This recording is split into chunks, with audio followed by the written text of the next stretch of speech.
गंजाम जिला कोदला भाईकासाई जगन्नाथ दधिमामन देवଙ୍କ नवकलेवर पंचमहायज्ञ अनुष्ठित होछि।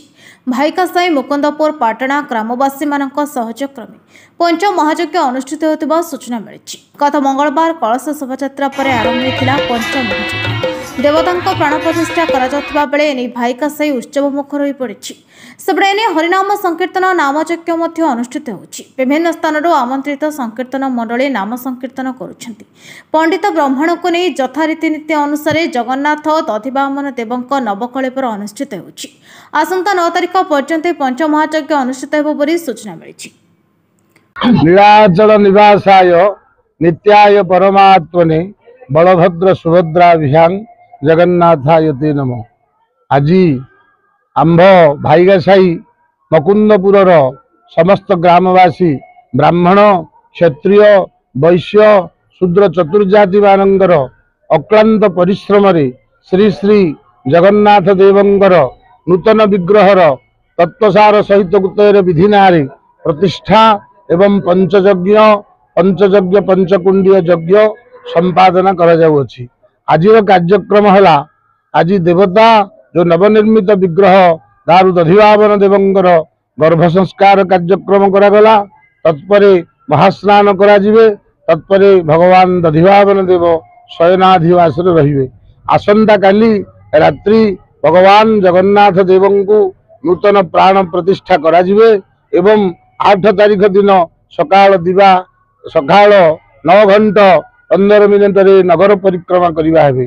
तत्परे दिवा 1 घंटा 30 मिनिट रे नवनिर्मित भगवत दधिवामन जगन्नाथ देव नूतन सिंहासन आरोहण करिवे एवं पुरातन विग्रहर कोइली वैकुंठ स्थापन करा जिवो।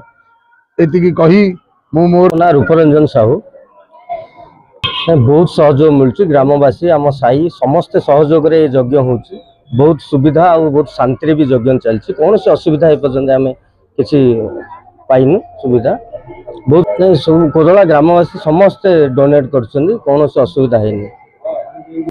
मु प्रकाश चंद्र बंदा कोदला है। आमे नाम कुशल पनिया ठाकुर ये आमे जाननो से दिन दिन माने मूर्ति खराब हो गले। आम ये पूरी मुक्ति मंडल ब्राह्मण सहित जोगाजोग कर कौन हम आपको धरिक आयोजन कर आरंभ कलु। आरंभ कर नवकल करने चेष्टा कलु। प्रथम फेब्रुआरी 21 आम दारू संग्रह हेले। फेब्रुआरी 21 ରୁ 24 सुधी दारू पाखे यज्ञ कराला।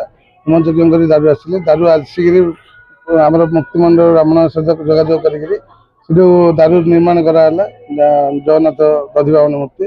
आज जोगे आज तृतीय दिवस कम चलछि। मु सीताराम पंडा ये जो आज आम यज्ञ चली मंदिर कमिटी प्रेसिडेंट। आमर ये यज्ञ चली 235 वर्ष तलर मूर्ति थे।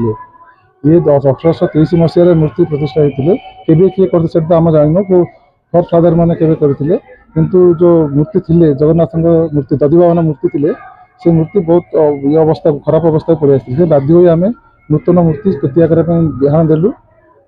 आज कथा नुह विगत 10 वर्ष आम चेष्टा करूँ कि से भगवान दया ही नाला। ए वर्ष किंतु साई लोक ग्राम लोक अंचल लोक सहयोग ए वर्ष संपादन होगा जाऊँगी। समस्त सहयोग भी अच्छी।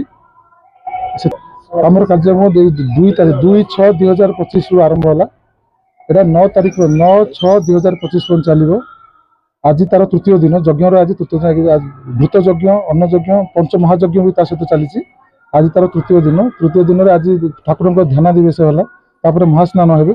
आसंता काली नूतन विग्रह प्राण न्यास प्राण प्रतिष्ठा हे।